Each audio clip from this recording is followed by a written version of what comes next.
नाभामान्ययुतावाति कन्या कुमारिका। पार्वती जी बोली, महाराज विवाह का सारा कार्य हो गया, कोई बाकी नहीं बचा, लेकिन जब तक हम आपके बाएंगे में नहीं जाऊंगी तब तक अपने पिता की कुमारी हैं। यहाँ कन्या कहती है कि जब तक हम तुम्हारे बाएंगे में नहीं जाऊंगी तब तक हम अपने पिता की कुमारी हैं। इतना सुनने कहने के बाद पार्वती जी की बात शंकर जी ने सुनी। तब शंकर जी ने कहने लगे, देवी पार्वती जी, जब विवाह का सारा कार्य हो गया तो आप बाएंगे में आ जाइए। तब पार्वती जी बोली, महाराज हम ऐसे बाएंगे में नहीं आऊँगी, आप हमको 7 वचन दीजिए तो हम बाएंगे में आऊँगी। यहाँ कन्या जो है वर से 7 वचन मांगती है। पहला वचन है कन्या का, सुखे चैव तथा दुखे दारिद्र्य धन संचय ज्ञाता में भावेन प्रथमे विष्णु साक्षिका। पहला वचन कन्या ने कहा, सुख दुख दरिद्रता, जीवन में कभी सुख है, कभी दुख है, कभी गरीबी है तो कभी अमीरी है। जो प्रेम आज है अगर यही प्रेम बनाए रखो तो हम आपके बाएंगे में आएंगे। शंकर जी ने पार्वती जी को पहला वचन दिया तो स्वीकार है। दूसरा वचन पार्वती जी ने कहा, होम यज्ञ व्रते दाने तीर्थ यात्रा प्रवेश के। होम यज्ञ व्रत दान तीर्थ यात्रा, कोई शुभ काम करना तो हमको साथ लेकर के करना तो हम बाएंगे में आऊँगी। शंकर जी ने दूसरा वचन दे दिया तो स्वीकार है। तीसरा वचन, एक लोग बोलिए, बालावस्था, युवावस्था और वृद्धावस्था। हाँ 3 अवस्थाएं होती है, बाला, युवा और वृद्धा। कौन ने भाई प्रेम आज है वो प्रेम बुढ़ाने पर तक बना रहे तो हम तुम्हारे बाएंगे में आएंगे। शंकर जी ने तीसरा वचन दे दिया तो स्वीकार है। चौथे वचन में पार्वती जी ने क्या कहा, अर्थो धर्मस्य कामस्य मोक्षस्य दियताम महादेव चतुर्थे विष्णु साक्ष का। पार्वती जी बोली, महाराज धर्म अर्थ काम और मोक्ष ये जीवन के 4 पुरुषार्थ हैं, इसलिए इस वचन को भी स्वीकार करो। शंकर जी ने चौथा वचन दिया।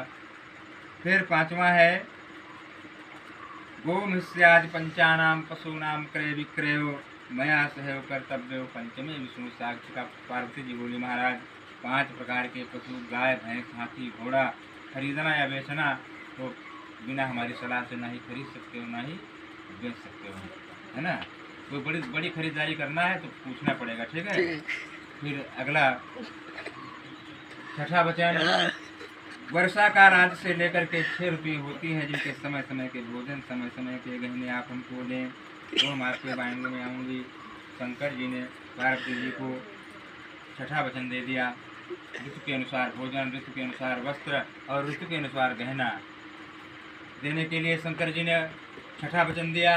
7वें वचन पार्वती जी ने क्या कहा कि अगर हम किसी दूसरे के घर सखियों के साथ बैठी हों, वहाँ कोई गलती बन जाए तो उस गलती को हमें क्षमा करना होगा। शंकर जी ने 7वां वचन दे दिया। 7 वचन पाने के बाद अब पार्वती जी शंकर जी के बाएंगे में जाने के लिए तैयार हो गई, लेकिन शंकर जी ने मना कर दिया। कहा, देवी पार्वती जी आपने हमसे 7 वचन मांग लिए, अब हम आपसे 5 वचन मांगूंगा। आप हमको 5 वचन दीजिए तो हम आपके बाएंगे में स्वीकार करूंगा, अन्यथा हम आपको बाएंगे में नहीं स्वीकार करूंगा। अब शंकर जी पार्वती जी से 5 वचन मांगते हैं। शिव जी का पहला वचन है, उद्यान माने बगीचा, उद्यान माने आधी रात और उद्यान माने दोपहर। अर्धरात्रि में और बगीचे में और दोपहर में स्त्री को घर से नहीं निकलना चाहिए। पार्वती जी बोली, महाराज अगर दोपहर बाकी लग जाए घर में तब तो बाहर निकले ना, सही बात है। तो शंकर जी ने कहा, आपत्ति काले मर्यादा नास्ति, है ना। कोई आपत्ति आ जाए तो मर्यादा तोड़ी जा सकती है, किंतु बार बार नहीं तो स्वीकार नहीं। फिर दूसरा वचन शिव जी ने कहा, पतिव्रता स्त्री को चाहिए, यानी जो स्त्रियां पतिव्रता होती है नशेड़ी के सामने नहीं जाना चाहिए और हाथी सामने उनको नहीं जाना चाहिए। स्त्री को हाथी सामने और नशेड़ी के सामने नहीं जाना चाहिए। पार्वती जी कहने लगी, महाराज बात तुम्हारी यहाँ गलत। गणेश जी की पूजा तमाम औरतें करती हैं, तुम का हाथी सामने जाओ। शंकर जी कहने लगे, देवी पार्वती जी केवल गणेश चतुर्थी के दिन स्त्री हाथी के सामने जा सकती है, उस दिन छूट है, बाकी नहीं जाना चाहिए, वो स्वीकार है। फिर तीसरा वचन शिव जी कहने लगे, पिता के घर पर बिना बुलाए ना जाए चाहिए। अब बिना बुलाए शंकर जी कहा जाए ना, अपने घर का। पार्वती जी बोली महाराज कुछ तो टाइम दो जाए कहते हैं। शंकर जी ने कहा 2 बार मौका दे दिया, एक तो रक्षाबंधन का त्यौहार और दूसरा त्यौहार भैया दूज। इन त्योहारों को छोड़ करके इसके अलावा स्त्री को कभी बिना बुलाए नहीं जाना है, तो स्वीकार है। फिर अगला वचन शिव जी बोले कि स्त्री को चाहिए हमेशा अपने पति की तारीफ करे, अपने पति की प्रशंसा करे। तब पार्वती जी बोली महाराज जब पंडित जी कथा सुनावत हैं तब सब लोग उनकी तारीफ करे, तो तुम कहा अपने पति की तारीफ करो हैं। तमाम मेरे कथा सुन जाते पंडित बढ़िया कथा कहा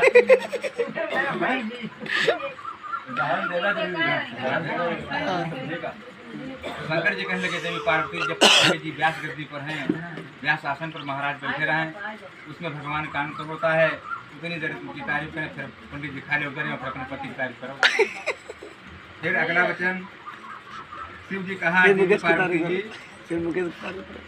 स्त्री को चाहिए हमेशा अपने वस्त्रों की, अपने पति के कपड़ों की तारीफ करे, किसी दूसरे कपड़े की तारीफ नहीं करना चाहिए। कपड़ा खराब हो जी बढ़िया हो, तारीफ कपड़ों की अपने पति की करनी है, दूसरे को नहीं करनी है। पार्वती जी बोली महाराज जब लड़का बिहान जाते तमाम औरतें कहती लड़का बहुत सुंदर है, सब लोग उनकी तारीफ करती हैं, तो बताओ अपने पति की तारीफ करो। शंकर जी कहने लगे देवी जब तक सिर के ऊपर मोर विराजमान है, मोर में भगवान विष्णु जी का अंश होता है, उतनी देर तारीफ करें जितनी देर सिर के ऊपर मोर है, फिर अपने पति की तारीफ करें, वो स्वीकार हो।